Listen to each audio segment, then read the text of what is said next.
It's 8 o'clock. This is the UK Tonight. Coming up, policing is in a hopeless position. That's the view of the head of the UK's biggest police force this evening, after a court ruled he can't get rid of officers by removing their vetting clearance. The Commissioner of the Metropolitan Police, Sir Mark Rowley, says this legal ruling is absolutely absurd as the force tries to root out so-called bad apples. Tonight we'll be asking if the system is fit for purpose when it comes to protecting women. Also ahead, potential changes to the assisted dying bill could see an expert panel assess cases instead of a judge. We'll find out what that could mean in practice. Plus, the man hoping to buy a landfill site. This is after his girlfriend threw away a hard drive he believes has hundreds of millions of pounds worth of Bitcoin on it. And the hunt for the feral pigs on the loose in the Scottish Highlands. We'll have the latest. All that to come and much more on the UK Tonight.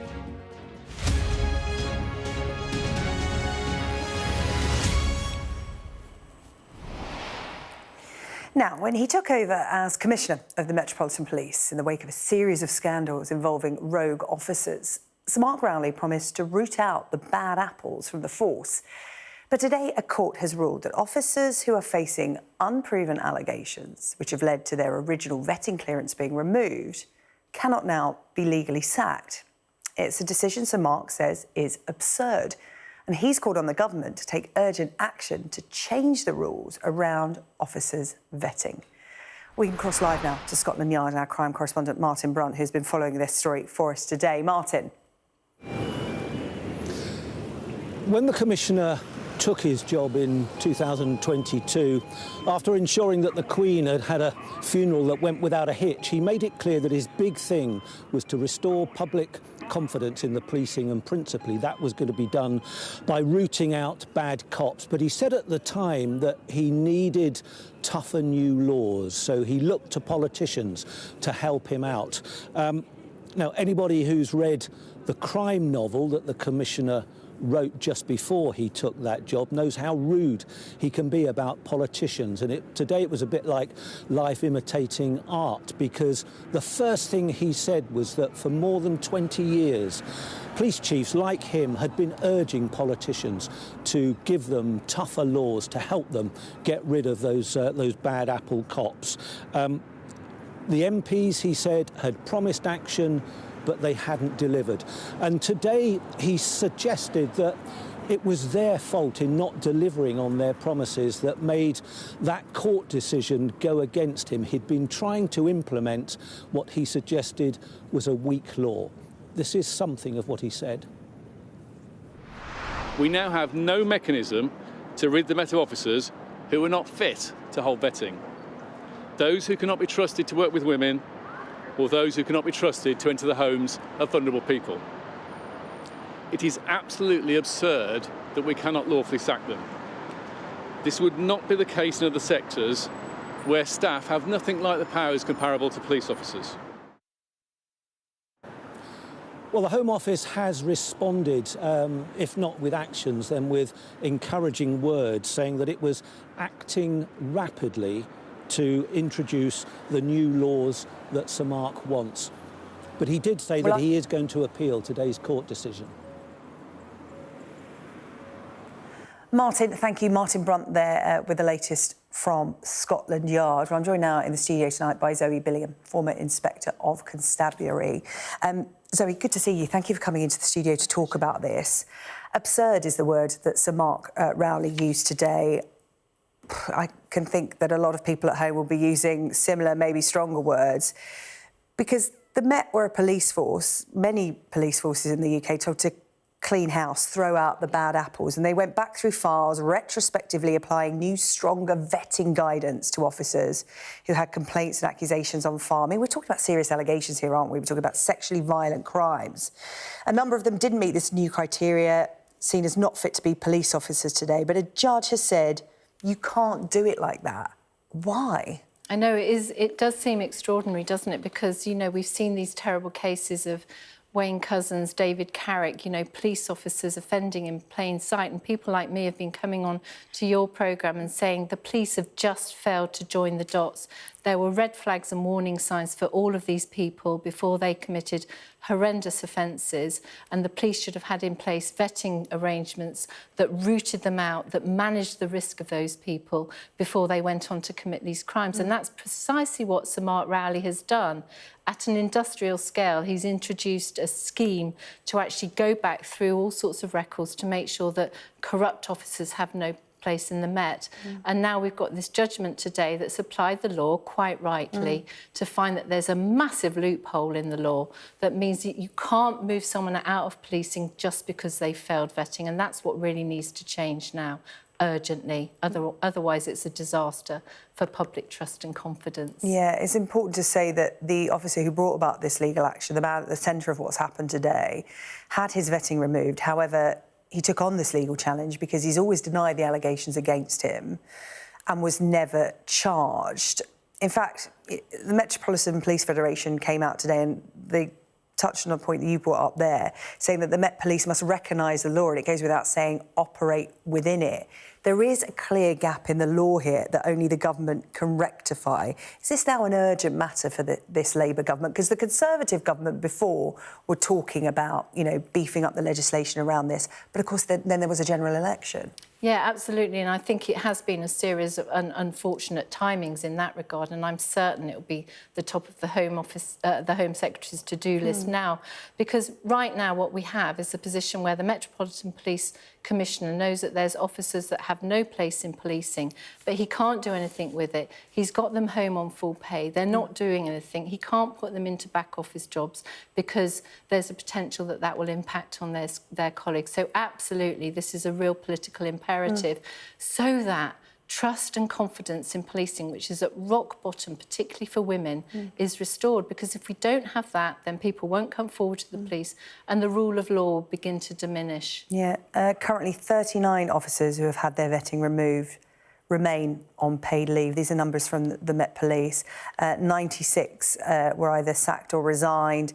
100 officers in the process of having their vetting reviewed. I mean, the question now is, what does this ruling today mean for other officers accused of crimes of violence and rape against women? Well, it's really concerning, isn't it? What it means is that the vetting process, which is always meant to be the first line of defence against corrupt and potentially predatory police officers, is not doing the job that it's there to do, which is essentially to protect the public. Because I don't know about anyone else that's listening, but certainly I want to know that the police officer that comes in my moment of need is someone that is there to protect me, not to prey and predate on me. And right now, even though the Met Police officers and the Commissioner is doing all they can to remove the corrupt officers, the law is acting against them. Yeah, I mean, you've got the Commissioner himself saying, you know, how do the Met get rid of police officers who they deem cannot be trusted to work with women or enter the homes of vulnerable people. Zoe, at this point, I want to bring in gender equality campaigner Patsy Stevenson, who you will remember received compensation from the Metropolitan Police over her arrest at the Sarah Everard Vigil. Patsy, thank you as ever for joining us on the programme tonight. I just want to put to you something that the London Independent Victims Commissioner Claire Waxman had to say about this. She said, "This is a significant blow to the hard work of the Met in rooting out dangerous officers and restoring public trust and confidence, and the consequences should concern us all." How concerned are you tonight, Patsy? I'm very concerned. I mean, I'm always concerned about the Met Police anyway, any police force. You know, often we've seen reports come out about abusive police officers that already exist, that have passed vetting. So to put another level of dangerousness, basically, it's just more dangerous for us. I think in an ideal world, someone with an allegation against them would be found to be innocent or guilty. But unfortunately, it doesn't work like that in our courts. You know, it's very hard to prove sexual assault, for example. So I think a lot of the time when people are like, if someone's proven to be innocent or it's just an allegation, we really need to think about the implications of how dangerous that could be. You're not just saying, oh, they've been proved to be innocent in a court, so they're innocent. They still may have done that crime because it might not have been, and there might not have been enough evidence, for example. And we're not just putting them back on the street, we're actually allowing them to have a warrant card and be in control and have that power over vulnerable women. Yeah, the Metropolitan Police Federation came out and said, would any other staff association or union, they are a union that look after police officers, would they sit back and allow its members to be dismissed unlawfully without challenge? It does seem that this case has highlighted a weak point in the legal system, not just when it comes to the conduct of police officers, but as you quite rightly pointed out there, Patsy, the difficulty in proving, sexual allegations and, getting to any form of justice. We know that that is just so hard in this country. So for it to be, brought to the police and to hold police officers to account, that's another layer of complication. It is. And the problem is that, from what I've experienced personally and from what a lot of women that I've spoken to, I talk to women all the time about this constantly. I'm a campaigner, and every woman I speak to, they have a story of being sexually assaulted. Realistically, a lot of allegations are true. Men are more likely to be victims of male sexual assault than to be falsely accused themselves. So I think we really need to take into account that. I get such a horrible feeling, when people say, oh, innocent until proven guilty, or, if someone is proven innocent in the court, that doesn't necessarily mean that they're innocent. And like I said, it just proves our justice system doesn't work right now. And that is where my issues lie at the moment. Yeah, so it's interesting, isn't it? Innocent until proven guilty. Everybody should have the chance of disputing allegations, having their moment in court or in front of a disciplinary hearing to prove their innocence. However, when it comes to the police, the people that are meant to keep you safe, particularly women and vulnerable people, there shouldn't be a grey area. So how do we tighten this up? If there is any kind of whiff of something being wrong about a candidate for such a vital public service role, what should happen? Well, I think you've put your finger on it. So if all of the allegations against this individual had been put to them as they were applying to go into the police and they'd gone through a new, fresh vetting process, all of those kind of little points of themselves and very serious allegations of rape would have probably meant that person might have failed vetting in the first place. What we're doing is 10 years later, so people are vetted every 10 years in policing, going back in, life circumstances changing, reapplying that same test, but once they're in policing, you can't then get them out. So what needs to change is the vetting regulations, so you can apply the same test when someone's coming in as to when they've already been accepted into policing, so that we can make sure that we restore that trust and confidence that Pats is talking about. Patsy, we've spoken about what this does for public confidence in the police, particularly women's confidence in the police. But what about the morale of serving female officers, many of whom have been brave enough to come forward about colleagues? What does it do to their morale and their confidence in the police force? I know that there's often a lot of police officers that tend to think that I'm anti-police, so I know that I don't want to speak for them. But I have had female police officers in my DMs telling me about the abuse that they faced and coming out about it. And so you're right, there are people in the police who are going to suffer as well. There are people who are going to suffer from this at every angle. And I think realistically, they do need to be able to have that ability to, if someone's vetted and they don't pass, they shouldn't be given a warrant card. I think actually, Mark Rowley actually asked me himself about a year or two ago. He said that this was happening. He said that he wants to be able to get people out and get people sacked if they have allegations against them, if they seem to be slightly dodgy. And he said, we need voices like yours talking about it. And at the time, obviously I didn't take it at face value because obviously I don't trust the police, so I had to take it with a pinch of salt. But now it's happening, it is really important. A final question, if I may, Zoe. Mark Rowley himself has described this as a hopeless situation. Is it hopeless? Again, I come back to, we had a really long statement from the Metropolitan Police Federation, which I feel like I've reflected a lot in this interview, what they've had to say. But this from the judge, Mrs. Justice Long, in this case. She said the statutory misconduct procedures are the intended and proper legal route for consideration and determination of allegations of misconduct, which sounds to me, I'm no legal expert, that there is a course of action for the Metropolitan Police Service. it's a lengthy one. It's a disciplinary procedure. Is this something they will now revisit if they are really serious about getting these police officers out of the force? Yeah, I mean, the trouble is that the grounds for a misconduct may not be filled by a series of different events, allegations, and flags of risk. And that's what vetting is there to do, is to protect the public against the potential for future harm. And the police know that there are certain behaviours, certain dispositions of individuals that mean they should never be in policing in the first place.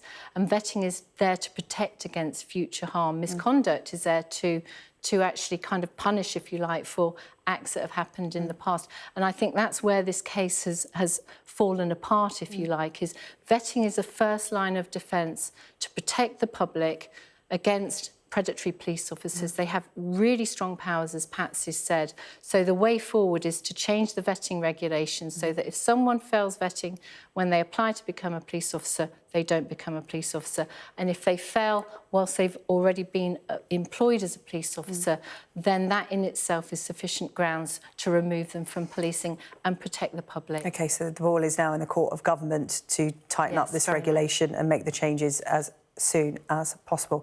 Zoe Billingham, good to have you with us tonight. Thank you very much. And Patsy as well, Patsy Stevenson, joining us tonight from Southend. Good to see you, Patsy. Thank you. Now, the MP behind the assisted dying bill has proposed changes to the legislation that would replace the sign-off of a High Court judge with a panel of experts. Kim Leadbeater has argued that this would make it safer. But it's a move that's been met with concern by those who already had doubts about this bill, and even some of those who have backed it. So what could it mean in practice? Our health correspondent Laura Bundock has more details. Michelle's a social worker with palliative care patients. Can I come and sit with you for a little while and have a chat? Yeah, is that OK? Yeah. Responsible for their welfare and well-being. But could she also be responsible for much more? It's proposed social workers would sit on a panel signing off assisted dying cases.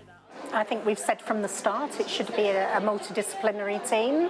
And as a social worker, I'm going to say, you know, we wanted social work to be part of that because we really are there for the person. We're really good at going through a set of notes belonging to a person and picking up any discrepancies or any red flags that might be going on that our colleagues might not pick up on. Our colleagues can sometimes sit there and say, oh, I don't know this patient. A social worker won't do that. They'll flip through the notes and be able to make decisions quite quickly about next steps. It's all part of an amendment from Kim Leadbeater, who's leading the assisted dying legislation. Originally, she proposed a High Court judge would determine each case. Now she wants an expert panel. So the panel would now be a senior legal expert, either a retired judge or a KC, but they would be accompanied by people like a psychiatrist and a social worker, because the two big issues that have come up throughout this whole process as assessing capacity and checking for coercion. Now, psychiatrists and social workers do those things as part of their daily work all the time. A committee of MPs is debating the details. To show how much it matters, the cameras were turned on. Critics say the changes water down patient protections, warning several MPs won't now back the bill. Does she remember in the second reading debate how many members, including I think herself, made reference to the judicial stage of the process, specifically the High Court judge? There were over 60 colleagues who have stated on the record that they voted for the bill at second reading because of that safeguard. Does she acknowledge that point? But supporters of assisted dying insist safeguards remain robust. But many MPs who backed it first time aren't now persuaded, including Reform's Lee Anderson, who told Sky News the bill's losing credibility. As ever, passing the legislation is a numbers game. Away from Westminster, the patients and people most affected watch on and wait for news, which could change their lives and deaths. Laura Bundock, Sky News, St Christopher's Hospice. I'm joined now by Nancy Preston, Professor of Supportive and Palliative Care and Co-Director of the International Observatory on End-of-Life Care at Lancaster University. Nancy, thank you so much for joining us on the programme this evening. Really keen to add your expertise to this continuing debate, because There is an argument for many people who have been upset by this today to say, look, regardless of what the change is, whether it's good or bad, we didn't actually vote for this. So I think some people feel a bit like they've been hoodwinked. But Kim Leadbeater, the MP who's put this forward, says, actually, this change makes the bill safer. What's your view? Well, I think anything that involves a wider range of people reviewing the decision has got to be a good thing. So within that multidisciplinary team, you still have got a legal representation. You've still got a psychiatrist, you've got the social worker, and they are answerable potentially to a High Court judge or another legal figure. So it hasn't completely gone the oversight, but there's real potential there within the panel to look more broadly at the decision. Talk us through the two new elements there, because the legal element we knew, final sign-off from a High Court judge. Whether that remains the wording in the bill, you know, is one thing, but there will be a legal presence on that panel. That has been voted for by people. It's this two new elements, the psychiatrist and the social worker. Psychiatrist seems pretty obvious, but I think it's worth, given the sort of nuance and the sensitivity of this debate, for you to tell us what you think that will bring. I think it will bring a greater attention to the idea about capacity and about the idea about coercion. But I think what it's lacking is the ability to actually understand, has someone made an informed decision? Because there is nothing yet saying people need to have had a palliative care consultation. And the two doctors doing the assessment are unlikely to have that ability to have that conversation. So there's an element for me that's actually lacking. And I think what the panel could do is a real opportunity to say that they could enforce that there is a palliative care consultation, and the panel could recommend willing palliative care clinicians who would have that conversation, so we feel more reassured that not only is someone not coerced and that they have capacity, but they're also informed to make the decision. So that's interesting. You'd like to see an extra seat on that expert panel, somebody representing palliative care, because, you know, as you've quite rightly pointed out, that is the option for people now. It may well still be the overwhelmingly popular option for people. Assisted dying, you know, the numbers that may take that up remain to be seen, but they're thought to be very, very small. What about the social care element? Because that's an interesting one. We know that social care is stretched to its limits in this country. Are we talking about somebody that has followed this particular case for a number of years, or are we talking about an independent social care worker that could have just assessed the facts of this case on the day?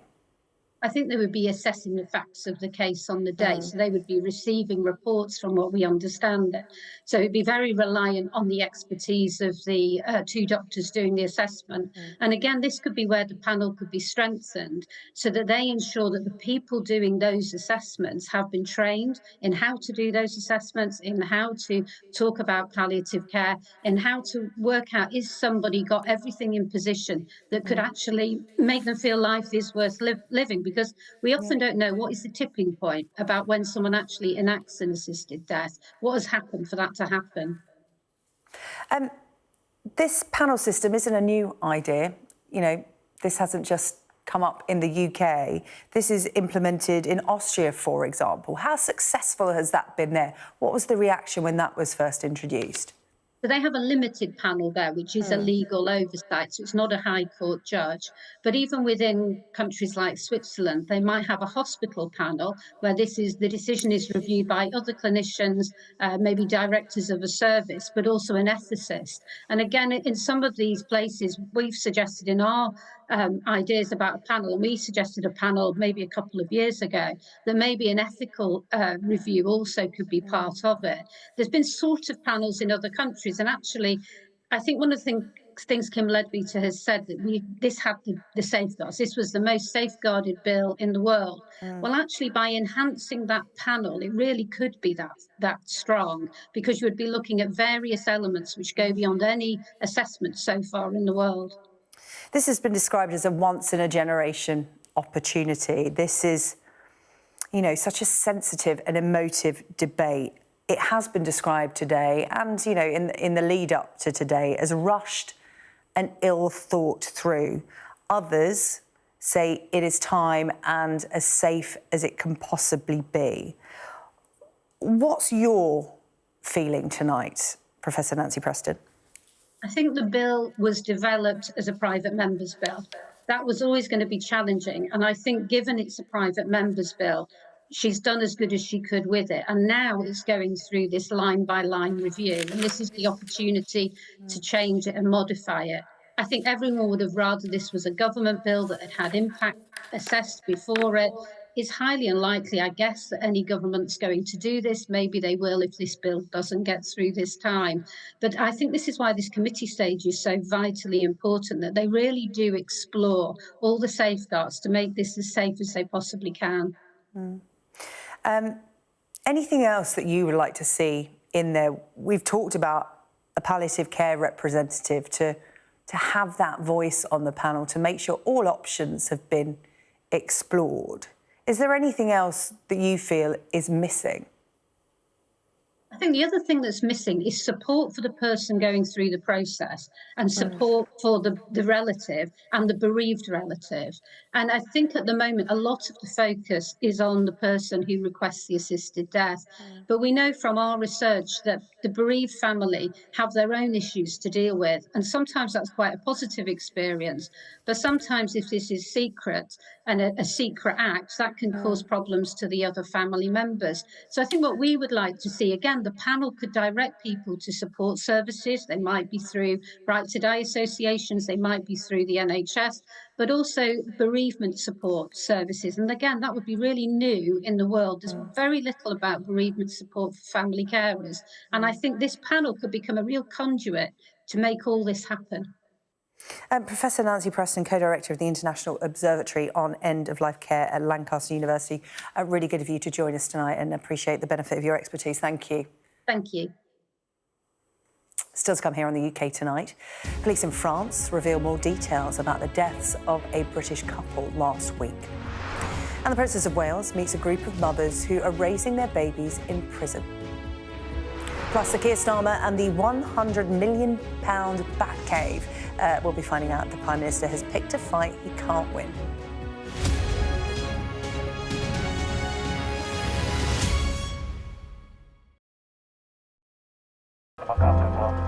The only way into Gaza for us right now is with the Israeli military. The IDF had brought us in to show us a tunnel network under a residential neighbourhood. The length of time it must have to have created these tunnels must have taken years. At the end of the day, it's war at the top.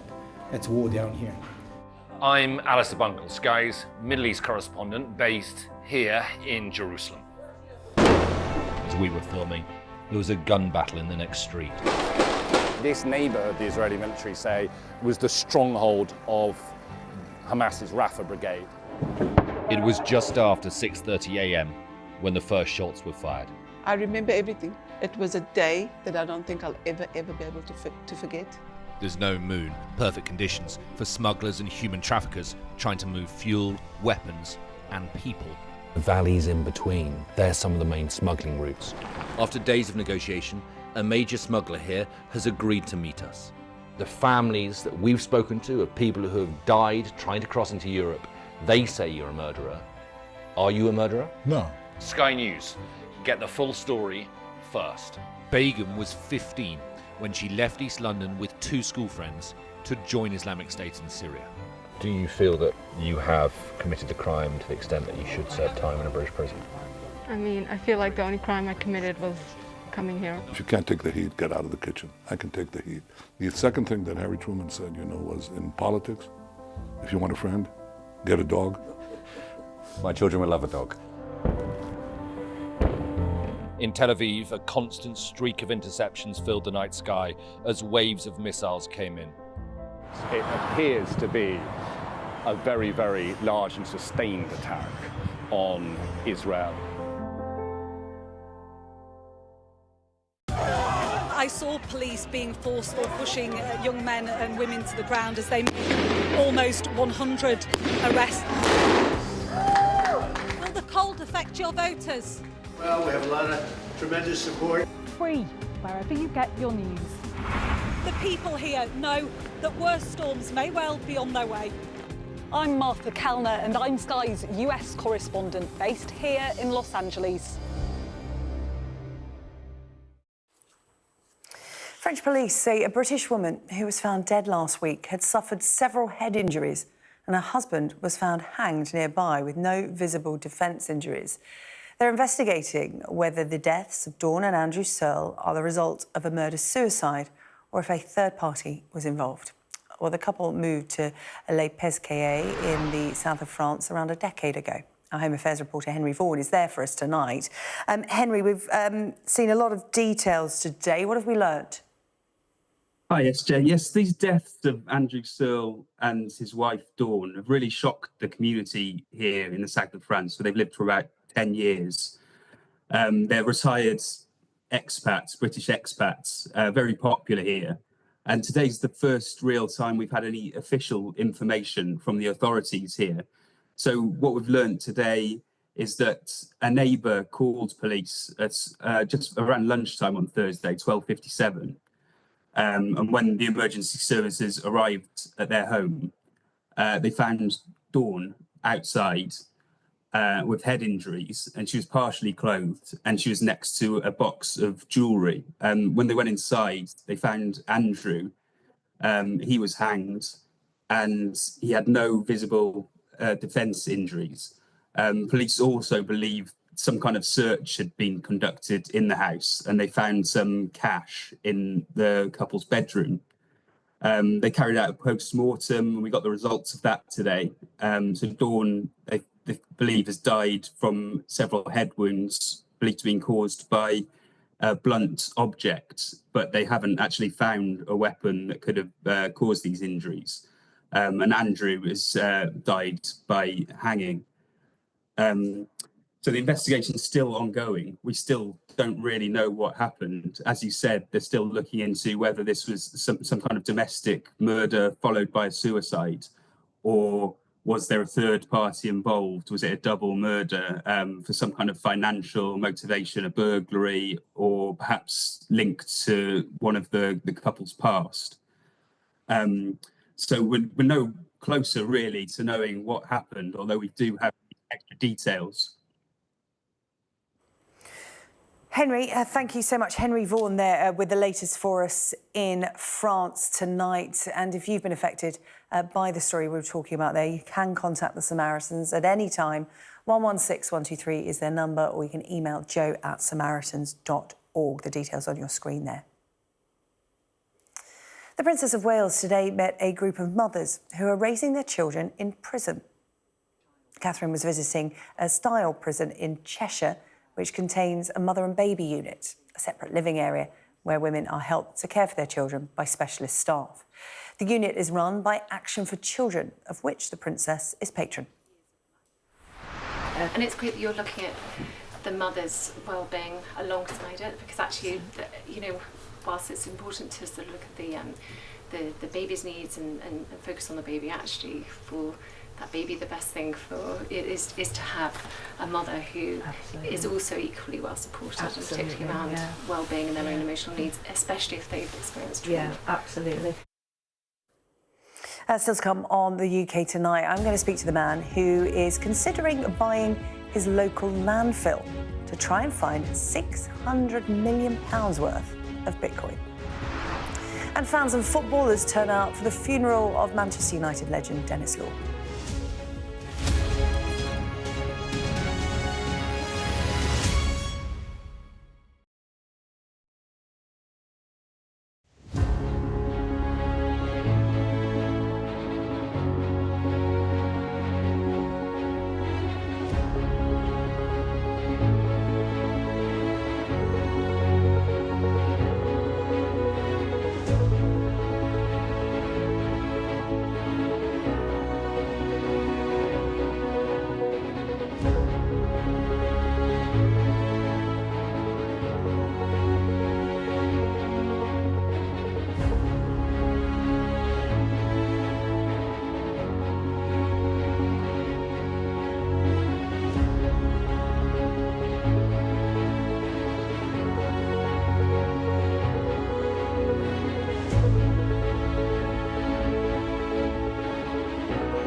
Hello, welcome back. A man who believes that he lost more than £600 million in cryptocurrency in a landfill is now exploring the possibility of buying the site before it's closed down.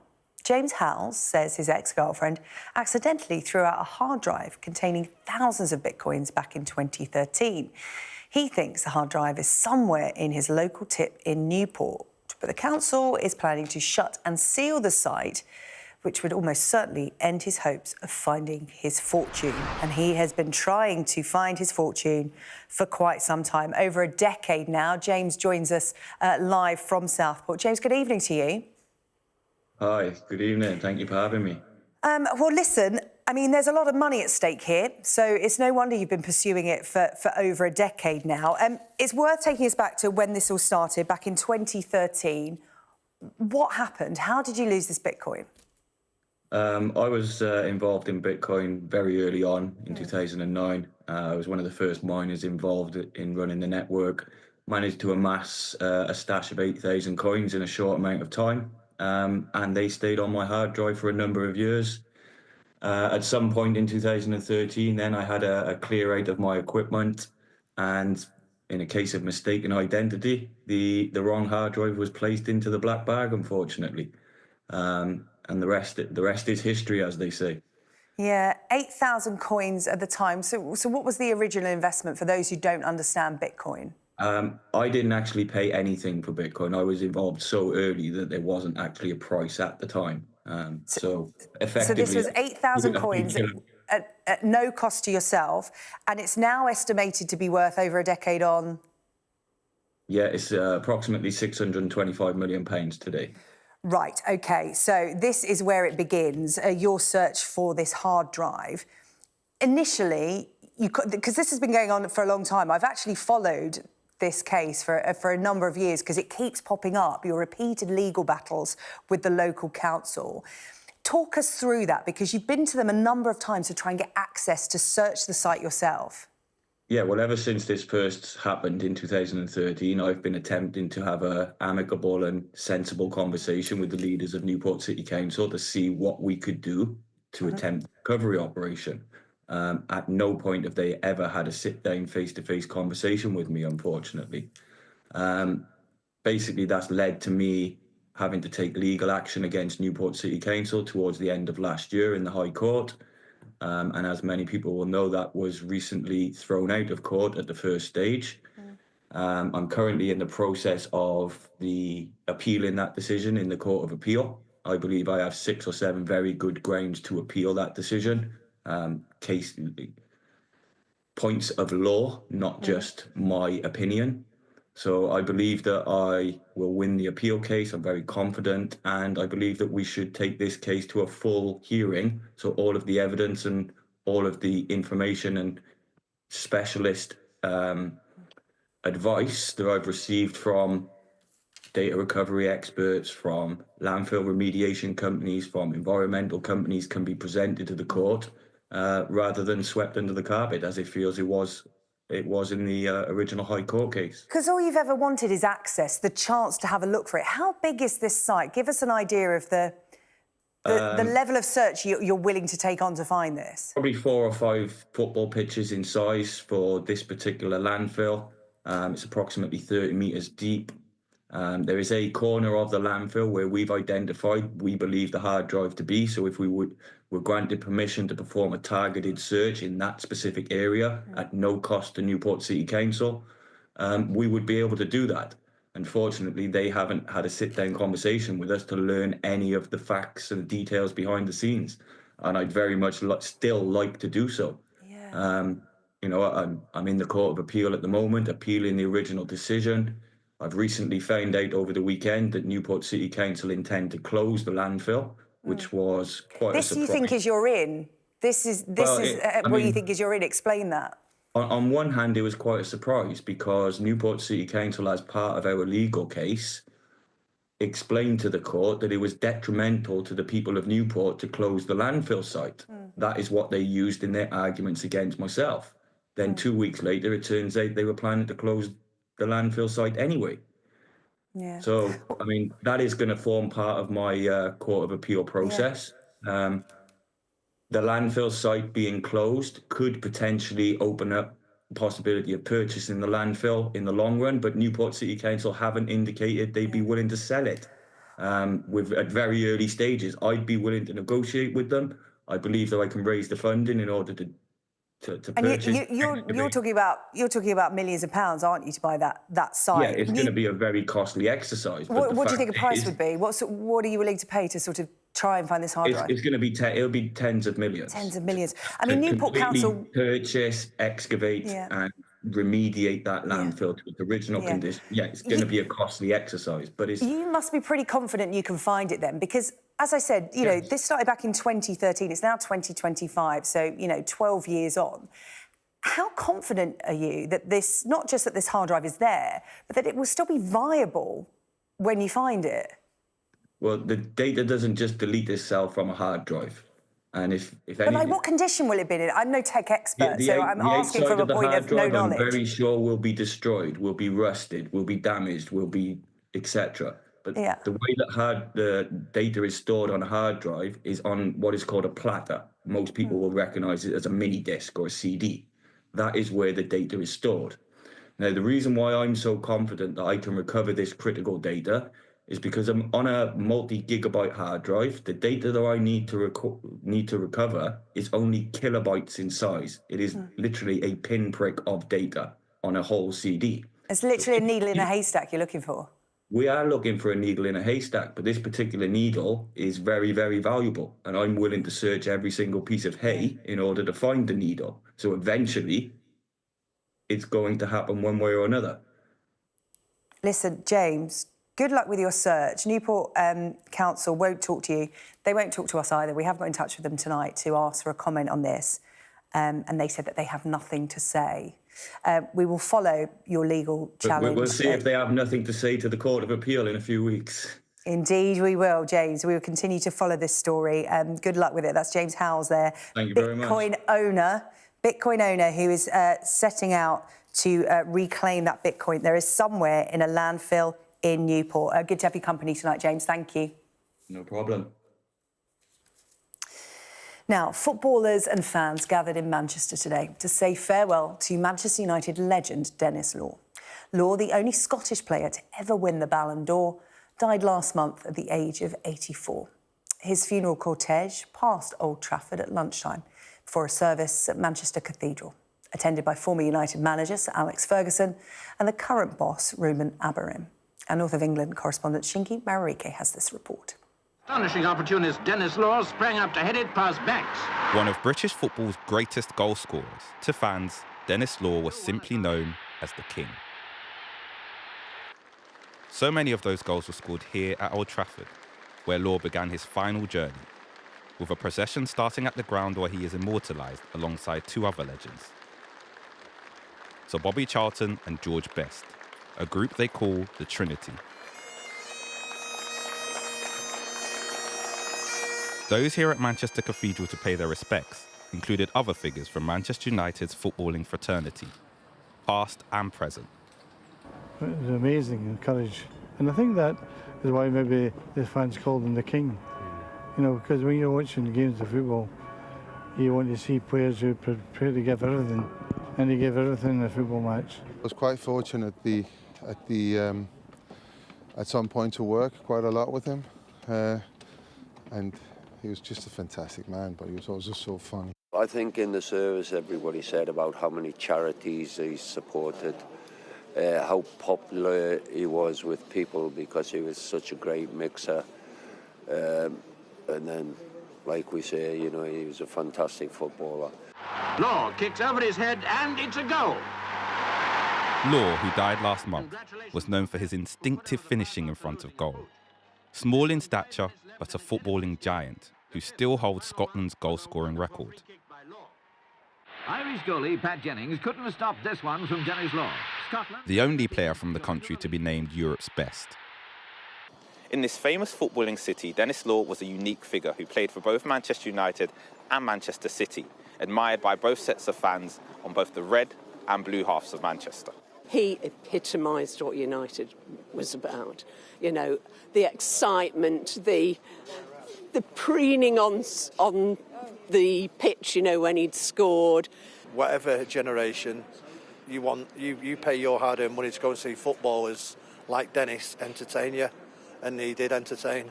Any time I wrote to him, he replied, giving me the best wishes. He always finished his letters, yours, I.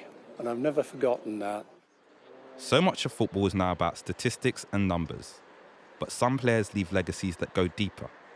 The King of Old Trafford is one of them. Shingi Marike, Sky News, Manchester. Remembering Dennis Law today. Still to come on the programme, we'll be trying to track down feral pigs. They've been released illegally in the Scottish Highlands. And coming up in sport, Warren Gatland leaves his post as Wales head coach after a record 14 consecutive losses.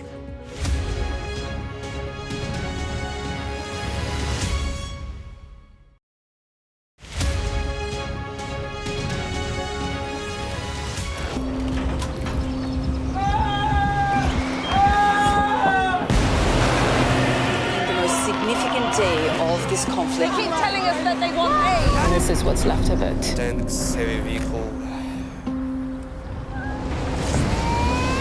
Why only in America? People want their country to work. You want a job in a normal life. Why are these homes empty? I want you to be honest with people. That has happened within minutes. Sky News, the full story first. Free wherever you get your news.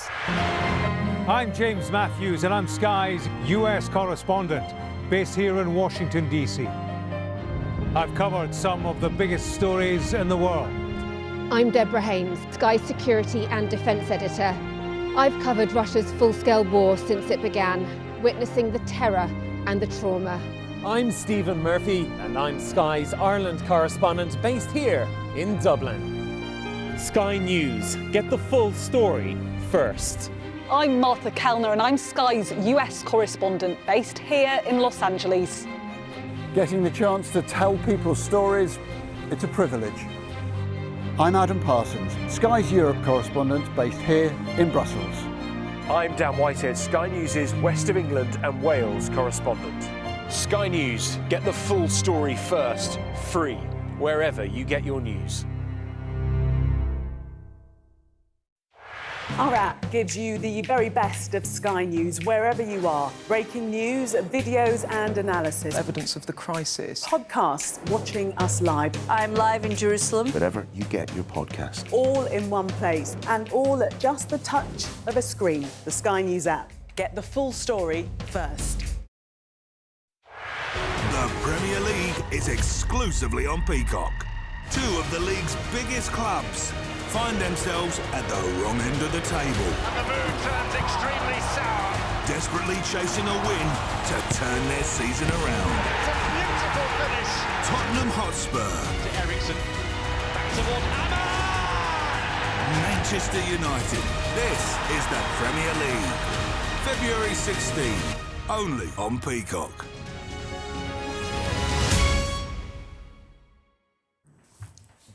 Hello, welcome back. Coming up, the pigs that have been let loose in the Highlands and why it's so important that they are captured. That's on the way.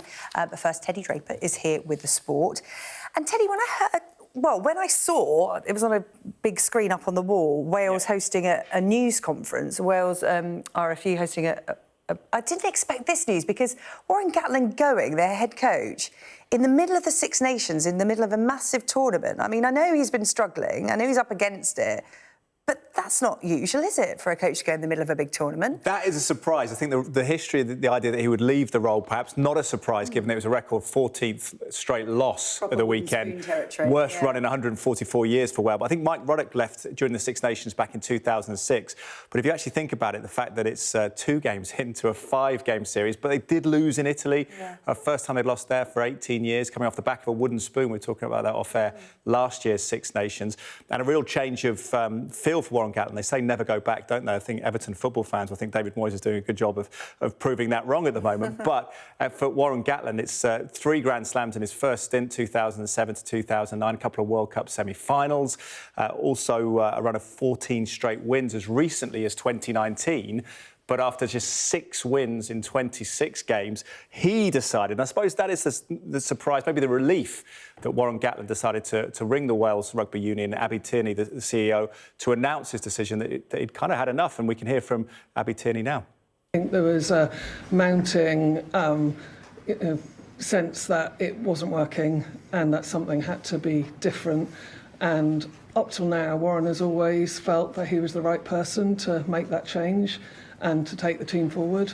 You know, he no longer felt that, and when that happens, then you've got to look for a new solution. Yeah, I guess his legacy first time around afforded him that time, but it was his decision to go today. What next? Because they've got an interim coach, haven't they, for the rest of the Six Nations? They've got Ireland in Cardiff next, is that right? Ireland in Cardiff week on Saturday, yep. Ireland's defending champions, won the last 2 Six Nations. Nice Look pretty into, fearsome against England and Scotland. Matt Sherratt from Cardiff is coming in for the remainder of those games against Scotland and England as well to come. But he's also said he doesn't want the long-term job. He wants to be back at Cardiff. So the people linked to it, Glasgow head coach Franco Smith, former Italy head coach, Michael Cheika, former Australia coach, currently at Leicester, but he leaves in the season, and Simon Easterby, who's the interim Ireland boss at the moment. So we'll see how that situation develops. But Warren Gatland, a legend of Wales rugby, but a difficult day today, deciding to call it quits.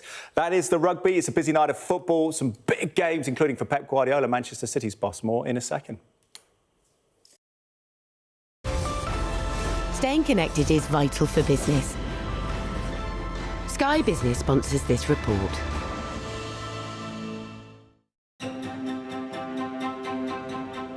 Meanwhile, clubs themselves are also conscious of how important relationships with parents are. Hopefully today sets the scene a little bit. First task, guys, just to see where your thinking is if you scan that QR code. Used to be years ago, you had this vision of players standing outside a room and coming in to see the head teacher and being told you can get or not. That's gone. We have 4 formal catch-ups with the parents throughout the year. Our doors are always open to the parents to come and speak to us at any point. There's so much online information they access. The key bit for us is managing that narrative as they go on the journey. So educating parents as well, because the pressure that often comes for people to be footballers doesn't come from the football clubs. That message has changed. What we want to say is, right, come to our club, we'll look after you from nutrition, we'll look after you from a medical perspective, we'll look after you from a football perspective. You'll train in great facilities with wonderful coaches. You go and enjoy the journey, you'll do multi-sports. Quite a different experience from many people anticipate academies actually are. But what we also need to do is make sure that mum and dad, when they go in the car after the game, aren't just focusing on becoming a Premier League footballer, because we accept that they're not all going to be that. But if we actually take the journey for what the journey is, we'll produce good footballers, but also good people off the back of that. One parent who's hopeful their son is going to make it is the former Premier League midfielder Darryl Powell. His son Jaden, who's just turned 17, has signed a 3-year scholarship. Sky Business sponsors this report. Now, park rangers in the Highlands are trying to trap up to 20 feral pigs believed to have been released illegally. The animals seen in woodlands in the Cairngorms National Park, the same area where 4 lynx were dumped last month. Now, it might sound a bit of a funny story, but this release has been condemned by the Park Authority and local farmers over the risk of disease that the animals pose to wildlife and livestock there. They have to be captured safely. I'm joined now from Crieff by Ross Ewing, Director of Moorland at Scottish Land and Estates. Ross, as I said, on first reading this headline, feral pigs on the loose, very amusing, but it's not, is it? No, Sarah-Jane, I think it's fair to say that there is some significant risks associated with just kind of going and releasing a species which has not formally been reintroduced. So, as you mentioned, there are some significant concerns around disease. You know, it's been known African swine fever, for example, can be found in feral pigs and wild boar. So I think something for us to be cognizant of. But also these species can be really destructive, not only for habitats, but also to infrastructure as well, things like deer fences, which are obviously of critical importance in that part of the Highlands. So, yeah, I think something that I really think we should be taking seriously. And of course, it's a crime, and I don't think we should forget that either. Yeah, who do you think's committed this crime? It's a very good question. I note in the press it's been kind of characterised as guerrilla rewilding, which is a really interesting phrase. But I mean, I think what we are seeing here is proponents of species reintroduction taking matters into their own hands. And of course, there's form for this in Scotland. Beavers were first released illegally on the River Tay, and now we have a situation where we had lynx 1 month ago being released, and of course now these feral pigs. It's really irresponsible, and there carries significant risks to the animals themselves. You know, we saw one of the lynx that was released last month died. So there's some significant animal welfare side to all of this that I think we need to be cognizant of as well. So it's not just, I suppose, the act, but it's the circumstances and the repercussions that follow from it. Yeah, all of that to come in the fullness of time. But at the moment, the hunt is on, if you like, to capture them. Ross, we'll follow this story with interest. Thank you very much. That's Ross Ewing there, Director of Moorland at Scottish Land and Estates. Guerrilla rewilding, a term I haven't heard, but we will find out what happens there on the UK Tonight throughout the course of the coming days. That's all from us. We're back tomorrow night at 8. Yalda's up next with The World.